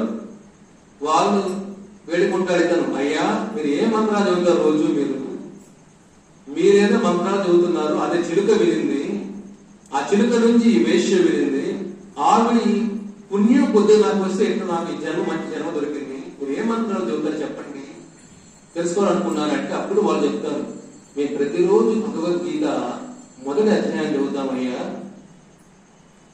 భగవద్గీత మొదటి అధ్యాయం. ఓ భగవద్గీత ఇంత శక్తి ఉందా అంటే ఏమీ తెలియని చిలుక వినే ఇంత పుణ్యం దొరికిపోతే ఆ వేశ్య రోజు పాపాలు చేసే వేశ్య కూడా ఆవిడ కొద్దిపాటి పుణ్యంతో జన్మ దొరికిందని ఇది లేదో ఉంది. అయితే భగవద్గీత జీవితాన్ని చదవాలి, కొద్దిపాటి జీవిత పుణ్యం వస్తే జీవితాన్ని చదివితే అని ఆ రోజు ఆ వేశ్య కూడా వృత్తి వదిలేసి అతని సహాయంతో ఆ చిలుక అందరూ కూడా కూర్చొని ప్రతిరోజు భగవద్గీత మొదటి అధ్యాయం చదువుతూ ఉండేవాడు. చదివి అదే మన అక్కడ జన్మ అయిపోయింది, ముగ్గురు వైకుంఠం వెళ్ళిపోతాం. సో అప్పుడు పరమశివుడు చెబుతున్నాడు పార్వతికి, ఓ పార్వతి, ఏ జీవి అయితే ప్రతిరోజు భగవద్గీత ఒక అధ్యాయం చదువుతారు, ఒక అధ్యాయం చదవకపోయినా ఒక శ్లోకం చదువుతారు, ఒక శ్లోకం చదివే సమయం కూడా లేదు మన దగ్గర, సగం శ్లోకం చదువుతారు, సగం శ్లోకం చదివే సమయం లేకపోయినా ఒక చిన్న పదం చదువుతారు భగవద్గీతలో, మీ జీవితాల్లో మార్పు వస్తుంది. గంగా నదిలో స్నానం చేసిన, యమున నదిలో స్నానం చేసిన, ప్రయాగలో స్నానం చేసిన, కొన్ని కోట్ల సార్లు స్నానం చేసిన పాపాలు పోతాయి కానీ పాప బుద్ధి పోదు. ఎంతమంది కుంభమేళ స్నానం చేస్తుంటారు, వచ్చిన తర్వాత సాధువులు అయిపోయారా, వస్తారా దమ్ బిర్యానీ తినేస్తారు, తిరుపతి కొండ గుండు కొట్టడం, కిందకు వచ్చి బిర్యానీ తినడం.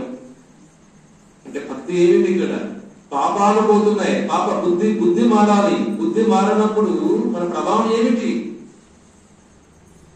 కాబట్టి పుణ్యగతుల్లో స్నానం చేసినంత మాత్రాన మన జీవితాలు మారిపోవు, మన బుద్ధి మారాలి. గీతా స్నానం ప్రతిరోజు స్నానం చేయాలి. నీళ్ళేమిటి? భగవద్గీత. ఈ భగవద్గీతామృతంతో స్నానం చేస్తే ప్రతిరోజు, స్నానం అంటే ఏమిటి? చదవడం. గీతామృతం దాంతో స్నానం చేస్తే మనలో ఉన్న పాప బుద్ధి పోతుంది. ఆచార్యులు ప్రభుపాదుల వారు ఇస్కాన్ సంస్థాపన ఆచార్యులు, ఆయన అమెరికాకు వెళ్ళాలి, ప్రచారం చేయాలనుకున్నారు భగవద్గీతని కూడా.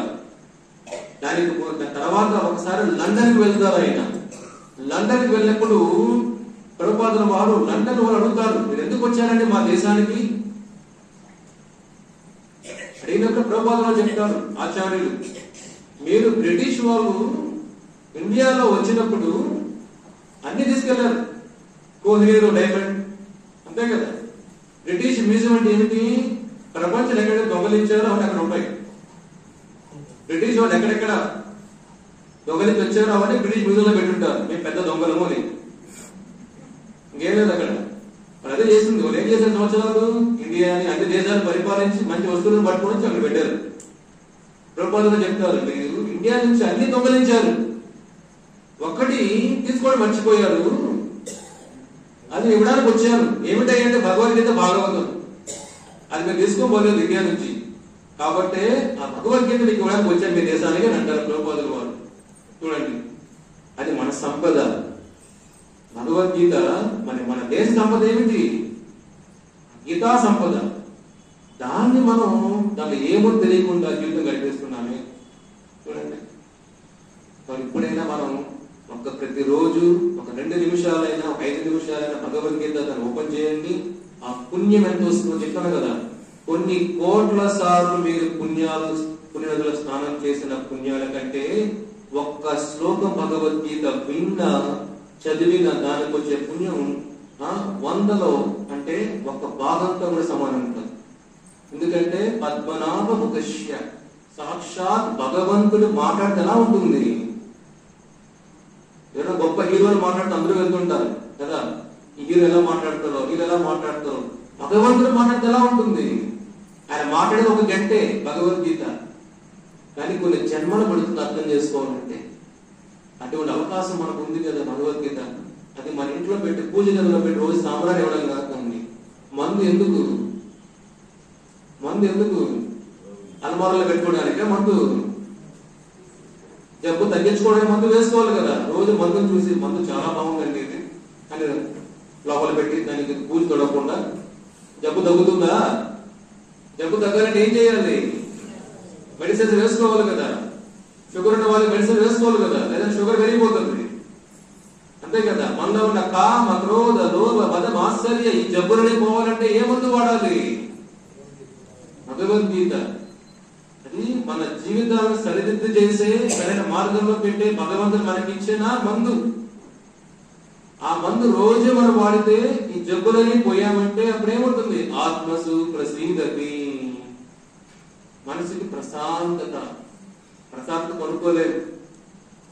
అడగండి ఎవరైనా, ప్రశాంతత దొరుకుతుందా? మార్కెట్ లో కూరగాయలు దొరుకుతాయి, ప్రశాంతత దొరకదు. భగవంతుని సాంగత్యత ప్రశాంతత దొరుకుతుంది మనకు. కాబట్టి కలియుగంలో భగవంతుని చేరుకునే సులభమైన మార్గం అంటే ఏమిటి? భగవద్గీత, ఆయన నామం. అన్నమాచార్య చెప్తారు, హరినామములే అన్ని మంత్రంబులు, హరిలో నీవే బ్రహ్మాండంబులు, హరి హరి హరి హరి అని వెతకవే మనస.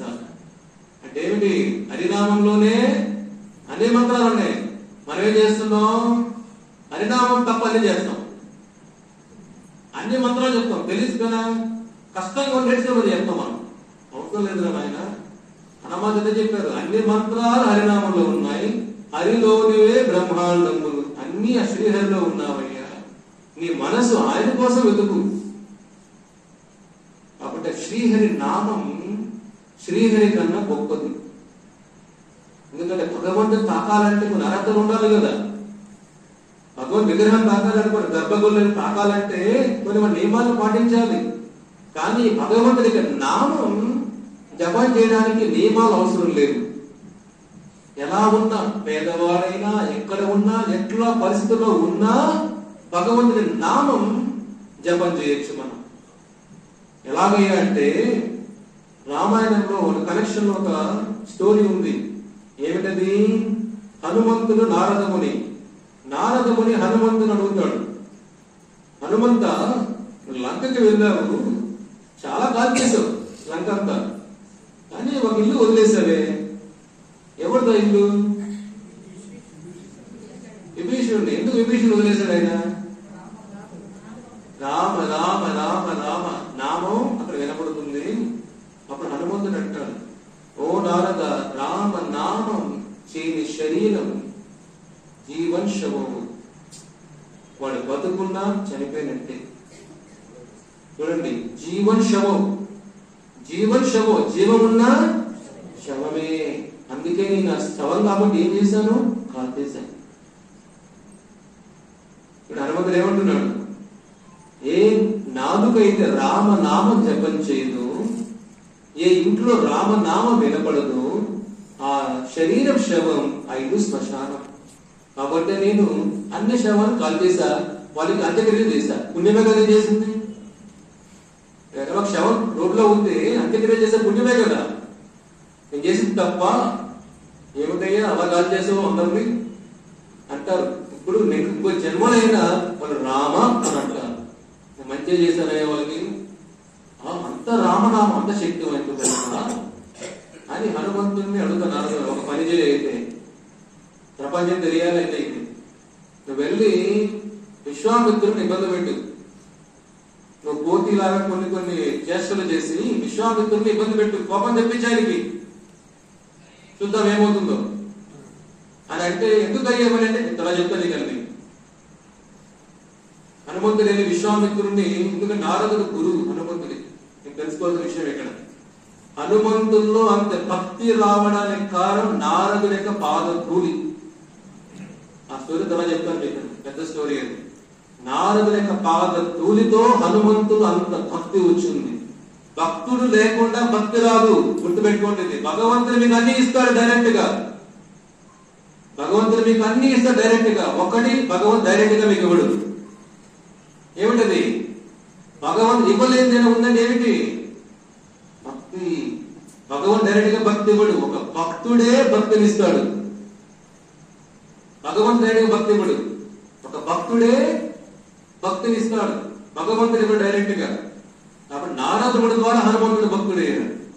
ఇక్కడ ఏమో చూడండి, సరే అని చెప్పి విశ్వామిత్రుని ఇబ్బంది పెడుతుంది. విశ్వామిత్ర పాపం వస్తుంది. ఏమిటయ్యా నువ్వు పోతేలాగే ఇబ్బంది పెడుతున్నావు, చాలా ఇబ్బంది పెట్టి టార్చర్ పెడుతున్నావు అని రాములు వారికి కంప్లైంట్ చేస్తారు. వెళ్ళి ఏమిటయ్యా నీ భక్తుడు ఇంత ఇబ్బంది పెడుతున్నాడు నన్ను. రాములు వారు మర్యాద పురుషోత్తముడు. ఆయన అయ్యో సరే నేను చెప్తాను లేండి, లేదు వాడిని శిక్షించాల్సిందే హనుమంతుడిని అంటే. అయ్యో నా భక్తుడు ఎలా శిక్షించాలి? ఇక్కడ చూస్తే విశ్వామిత్రుడు గురుస్థానంలో ఉన్నాడు. తప్పదు రాముల వారికి శిక్షించాలా, తప్పదు, శిక్షించాల్సిందే. అతను వినట్లేదు మాట, మందలించాలి నువ్వు అని అంటాడు. అప్పుడు రాముల వారు లోపల బాధ ఉన్న హనుమంతుని శిక్షించాల్సిన పరిస్థితి వచ్చినప్పుడు చాలా బాధపడతాడు. హనుమంతు తెలుస్తుంది ఈ విధంగా రాముల వారు నన్ను శిక్షిస్తారు అని. హనుమంతుడు ఏం చేసినప్పుడు, ఏమిటయ్యా నన్ను శిక్షిస్తావు నువ్వు, నీకోసం సముద్రం దాటాను, అంతే కదా, నీకోసం సముద్రం దాటాను, సీతాదేవి జాడ కనుక్కున్నాను, అందులో రాక్షసులు చంపాను, నువ్వు మీ తమ్ముడు ముడిచిపోతే పర్వతాలు పట్టుకొచ్చాను, ఇన్ని సేవలు చేసి నన్ను శిక్షిస్తావా? మనమైతే అలా అడుగుతాం, కరెక్టే కదా. మనమైతే ఏమడుగుతాం, ఇవాళ ఇలాగ అడుగుతాం, ఇంత సర్వీస్ చేశాను, లాస్ట్ నాకు ఏదో ఇచ్చింది పనిష్మెంట్. హనుమంతుడు ఏమంటాడు, రాములు వారు నన్ను శిక్షించాలంటే అది నా గొప్ప దృష్టం. ఆశ్లిష్యవా ఆదరతం పినస్తుమా ఆదర్శన మర్మహతం కరోతువా యథా తథావ విదధాతు లంపతో మత్ ప్రాణనాథస్తు సజీవనాపర. అది భక్తుల్లో ఉన్న భావం ఏమిటంటే, కృష్ణ నువ్వు కాళ్ళకన్నే తొక్కేస్తావు లేదా కౌకలిస్తావు, మీ ఇష్టం అయ్యి. భగవంతుడు మనకు ఏది ఇచ్చినా దాన్ని తప్పు పట్టకుండా ఉండడం నిజమైన భక్తి అంటే. అంతే, నాకు అన్ని మంచిగా కావాలి, కష్టాలు ఉండకూడదు, అది కాదు, ఆ భావం ఉండకూడదు. హనుమంతుడు తెలిసినప్పుడు ఆనందపడిపోతాడు, స్వామి శిక్షించని, ఈ శరీరం అయిపో సేవ కోసమే కదా అని వదిలేస్తాడు. అప్పుడు రాముల వారు బాధ్యతని తప్పదు కాబట్టి హనుమంతుడిని శిక్షించాలని చెప్పి రాముల వారు బాణం వేస్తాడు హనుమంతుడి వైపు. మామూలు రామ బాణం గురి తప్పుతుందా? రాముల వారి బాణం ఇప్పుడు గురి తప్పలేదు. అది మొదటిసారి రాముల వారి బాణం హనుమంతు దగ్గరగా వచ్చి కింద పడిపోతుంది. ఇదేమిటేమి, నా బాణం గురి తప్పింది. రాములు ఆశ్చర్యపోతారు. రెండోసారి మళ్ళీ ఇంకో బాణం వదులుతారు. ఆ రెండో బాణం కూడా హనుమంతు దగ్గరగా వచ్చి కింద పడిపోతుంది. ఇలాగ మూడోసారి జరుగుతుంది. ఈ విధంగా కూడా ఆశ్చర్యపోతారు రాములు వారి. ఏమిటిది, నా ఒక్కసారి గురి తప్ప, 3 సార్లు గురి తప్పే, ఇంకా గురి తప్పితే మన పొరుగు పోతే ఏమిటో. రాములు వారు ఆశ్చర్యంగా ఆలోచిస్తారు, ఏం చేస్తాడు హనుమంతుడు, ఇట్లా పట్టు ఉంటాడు అంతే, ఏం చేస్తాడు ఈ మనిషి. దగ్గరకు వస్తా ఉంటాడు హనుమంతుడు. రాముల దగ్గరకు వస్తూ ఉంటే హనుమంతు దగ్గరికి హనుమాన్ ఏం చేస్తుంటాడు, రామ రామ రామ రామ రామ రామ అంటుంటాడు. అంటే ఏంటి, రామ బాణం కన్నా రామ నామం ఏం సౌండ్ రావట్లేదు. ఏమంటున్నారు మీరు? రాముల వారి కన్నా ఏది గొప్పది? రామ నామం గొప్పది. రాముల వారి కన్నా రామ నామం గొప్పది. ఎక్కడ రామ నామం ఉంటుందో తత్ర తిష్టామి నారద. ఓ నారద, ఎక్కడ నా నామం జరుగుతూ ఉంటుందో అక్కడ నేను కూర్చునేస్తానయ్యా అంటాడు. కాబట్టి భగవంతుడి కన్నా ఆయన నామం గొప్పది. కాబట్టి కలియుగ ధర్మం నామ సంకీర్తన. కాబట్టి భగవంతుడి నామానికి ఎక్కడున్నా, అడవుల్లో ఉన్నా జపం చేయొచ్చు. మనం ఫోన్ సిగ్నల్ పోతుందేమో, రామనామ సిగ్నల్ పోదు. అర్థమైనా? ఎడారులకు వెళ్ళినా ఫోన్లు పనిచేయకపోవచ్చు, రామనామం పనిచేసి. నాలుగు లేకపోయినా నేను మూగోడు స్వామి మనసులో చెప్పుకోవయ్యా, వినవయ్యా.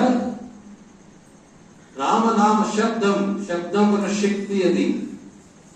కాబట్టి నారదులు అడుగుతారు ఈ కనెక్షన్ లో, కలియుగంలో ప్రజలు పాపాత్ములే, వాళ్ళకి ఏదైనా సొల్యూషన్ ఉందా స్వామి వాళ్ళ తండ్రి బ్రహ్మదేవుడు అడుగుతాడు.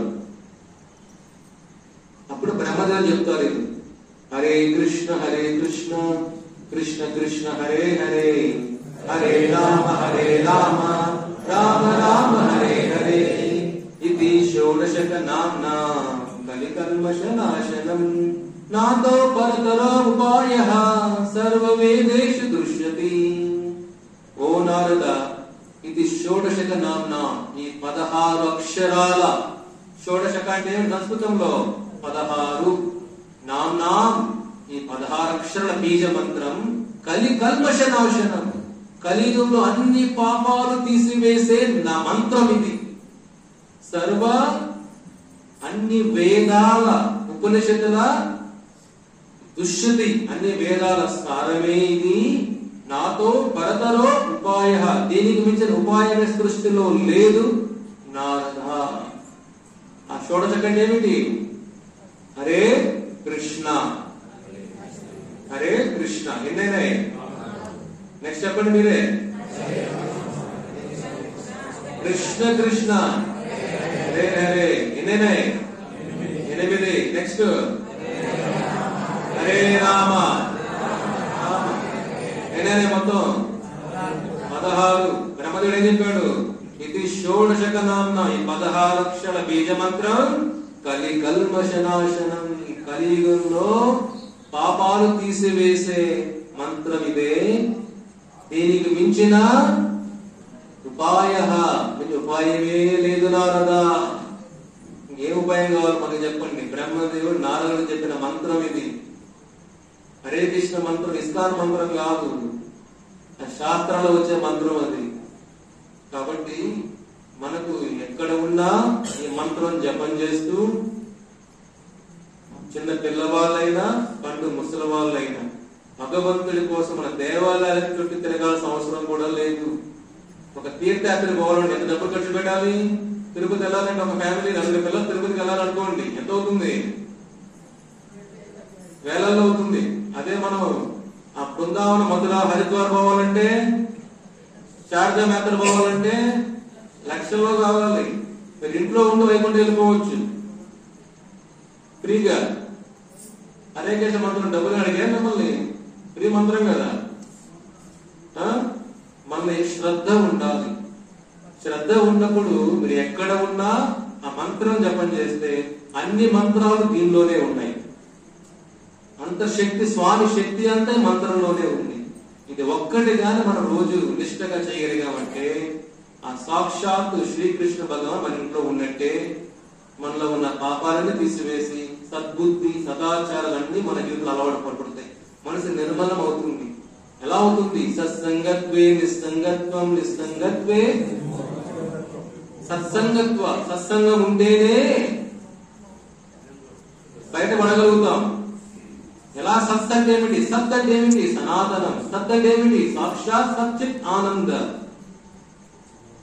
ఓం తత్సత్ అంటాం. సచ్చిత్ ఆనంద సాక్షాత్ భగవంతుడి యొక్క రూపమే సత్ అంటే, సనాతన రూపం. ఎలా రూపాన్ని మనం తాకగలుగుతాం? శబ్ద రూపేణ. ఒక చిన్న నాలుగు ఉంటే చాలు మనకు భగవంతునే కదా.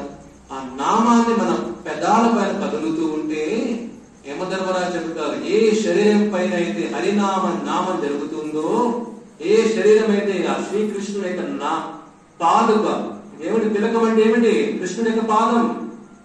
కృష్ణుడి యొక్క పాదం ఎక్కడ ఉంటుందో, తులసీదేవి ఎవరి కంఠంలో ఉంటుందో, ఎవరి నాలుక పైన హరినామం జరుగుతుందో, ఆ జీవుణ్ణి శరీరం తాకి హక్కు కూడా నాకు లేదు అంటాడు యమధర్మరాజు. చూడండి, మనం నా దగ్గర చాలా శక్తి ఉందండి, యమధర్మరాజు కూడా కాపాడు. ఏం చనిపోయేటప్పుడు ఒక క్షణం పొడిగించుకోగలుగుతామా? కోవిడ్ ఎప్పుడు చూసాం కదా, కోవిడ్ ఏమిటి, కరోనా టైంలో ఒక క్షణం ఊపిరి పెంచుకోగలుగుతామా? ప్రాణం కాలంతో సమయం వచ్చిందా? నేను వంట చేస్తున్నానండి, రేపు వస్తానండి చెప్తే యమధర్మ వదిలేస్తాడా? అయ్యో నా పిల్లవాడికి పెళ్లి చేయాలండి, కాసేపు వదిలేయండి, వదిలేస్తాడా? చెప్పండి, వదిలేస్తారా? వదలడు. లేదండి నేను ఇంకా రిటైర్మెంట్ అవ్వలేదండి అయినా వస్తానులేండి, వదిలేస్తాడా? మృత్యువు సమయకాలం ఎవరు చెప్పినట్టు వినదు. అహంకాల. భగవంతుడి స్వామి చెప్తాడు, కాలమే నేను ప్రపంచాన్ని సాధ్యం చేసి నడిపించేది కాలం ఒక్కటే. ఆ కాలానికి ఎవరు అతీతులు కాదు. కాబట్టి అది మనం తెలుసుకున్నామంటే జీవితంలో ఎప్పుడు కూడా వినయంగా ఉంటాం. కాలం వచ్చే లోపలే దీపం ఉన్నప్పటికీ సర్దుకోవాలి కదా. మృత్యువు ఎప్పుడు వస్తుందో తెలియదు. మృత్యువు ఎప్పుడు వస్తుందో తెలియదు. ఒక 2 వారాల ముందు ఒక సంఘటన విన్నా నేను. ఒక అబ్బాయి ఇంజనీరింగ్ చదివి డిఆర్డిఓ, ఇస్రో లాగా సైంటిఫిక్ రీసెర్చ్ కమ్యూనిటీ అని, డిఆర్డిఓ పెద్ద గవర్నమెంట్ ఆర్గనైజేషన్ దాని ఇంజనీర్ గా పనిచేస్తున్నాడు. ఒక 20 సంవత్సరాలుగా మంచి ఉన్నతమైన పొజిషన్ లో ఉన్నాడు. ఆ పిల్లవాడు కుటుంబం అంతా బాగుంది. 2 వారాల ముందు ఆ పిల్లవాడు తెలుసు, నాకు 30 సంవత్సరాలు తెలుసు ఆ పిల్లవాడు. కానీ ఉద్యోగం చేస్తూ మంచి పొజిషన్ లో ఉన్నాడు. కంప్యూటర్ ముందర టైప్ చేసి అలాగే కూలిపోయాడు. చూడండి, మృత్యువుకి కరుణ ఉండదు, కాలానికి కరుణ ఉండదు. నిప్పుకు కరుణ ఉంటుందా? నిప్పుకి చిన్న పిల్లవాడికి వదిలేస్తుందా? గుజరాత్ లో స్పోర్ట్స్ జోన్ 40 పిల్లలు చనిపోయారు, కాలిపోయారు. గుజరాత్ జరిగిన సంఘటన అహ్మదాబాద్ లో. నిప్పు కరుణ ఉంటుంది. నిప్పుకి చిన్న పిల్లవాడు పెట్టినా పెద్దవాడు పెట్టినా కాల్చి వేస్తుంది. అదే విధంగా ఎవరైతే భగవద్గీత వింటారో, హరినామం జపం చేస్తారో, అది చిన్న పిల్లవాడైనా పెద్దవాడైనా ఏ జీవి అయినా, మీ హరే కృష్ణ అంటే చెట్లు విన్నా చెట్లు ఇంకొక జన్మలో మనుషులుగా పుడతారు. అదే మనిషే జపం చేస్తే వైకుంఠం చేరుకుంటాడు. కాబట్టి మానవ జీవితం భగవంతుని తెలుసుకోవడం కోసం, మన గమ్యం తెలుసుకోవడం కోసం, మన ప్రయాణం తెలుసుకోవడం కోసం జీవితాన్ని కష్టపడుతున్నాం. మనతో పాటు ఏమొస్తుంది చెప్పండి? నేను వచ్చేటప్పుడు ఏమన్నా ఒక గ్రామం తీసుకొచ్చారు ఇక్కడికి, ఏమన్నా పుట్టినప్పుడు ఒక డేపర్ వచ్చిందా మనతో పాటు? వెళ్ళేటప్పుడు మనతో పాటు ఏమొస్తుంది? అన్నీ తెలుసు మనకు, కానీ ఆ విధంగా బతకం. మన ప్రాబ్లం ఏమిటంటే అన్నీ తెలుసు మనకు, మనది ఏమి రావు, మనది ఏమి పోవు. కానీ దానికోసమే సంఘర్షణ, దానికోసమే రోజు కురుక్షేత్రం, దానికోసమే గొడవలు. చూడండి, జీవన విధానం తెలియట్లా మనం. ఇది ఒక్కటి మనం నేర్చుకోవాలి. భక్తి భగవద్గీత అంటే ఈ సంఘర్షణలో ఎలా బతకాలి నేర్చుకోవాలి మనం.